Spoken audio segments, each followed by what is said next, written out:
Video చూసేటటువంటి మిత్రులందరికీ నమస్తే. ఈరోజు మార్క్స్ యాడింగ్కి సంబంధించినటువంటి కేసు వచ్చేసరికి కోర్టు హాల్ నెంబర్ 19లో జరగడం అనేది జరిగింది. దానికి సంబంధించి మనం ఇంతకుముందు లైవ్ కూడా పెట్టాము. మధ్యలో పవర్ కట్ కావడం వల్ల ఆ లైవ్ వీడియోను డిలీట్ చేసి మళ్ళీ మీకు అప్డేట్ అనేది చెప్తా ఉన్నాను.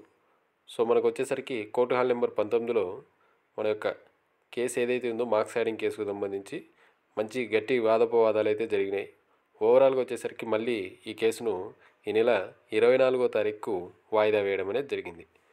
మళ్ళీ ఈ కోర్టు కేసు మళ్ళీ నెక్స్ట్ హియరింగ్ డేట్ వచ్చేసరికి ఈ నెల 24వ తారీఖు. మరి ఇంక ఇది ఇలాగే కొనసాగుతూ పోతుందా, లేదా 24వ తారీఖు కనుక గట్టిగా కనుక వాద ప్రతివాదాలు కనుక జరిగి ఏదో ఒక ఫలితం వస్తుందా అనేటువంటి విషయం మనకు 24వ తారీఖు తెలిసేటటువంటి అవకాశం ఉంది. ఇటువంటి లేటెస్ట్ అప్డేట్స్ కోసం మన యొక్క ఛానల్ను సబ్స్క్రైబ్ చేసుకోండి. అలాగే ఎవరైతే మార్క్స్ యాడింగ్ కేసుకు సంబంధించి ప్రతిసారి మార్క్స్ కలుస్తాయా లేదా అని చెప్పేసి అడుగుతూ ఉన్నారో వాళ్ళకి మళ్ళీ చెప్తున్నాను, ఆల్టర్నేటివ్గా పడేటువంటి ప్రతి ఒక్క గవర్నమెంట్ జాబ్కు ప్రిపేర్ కండి. ఆర్ఆర్బీ గ్రూప్ డి ఉంది, ఎన్టీపీసీ ఉంది.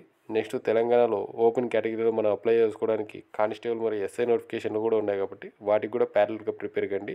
మార్క్స్ యాడ్ అవుతాయా లేదా అనేటువంటి విషయం కంటే కూడా ఇక్కడ క్వశ్చన్స్ రాంగ్ ఉన్నటువంటి మాట అయితే వాస్తవమే. మరి యాడ్ అవుతాయా లేదా అనేది హియరింగ్ జరిగేటటువంటి విధానాన్ని బట్టి ఉంటుంది. ఓకేనా?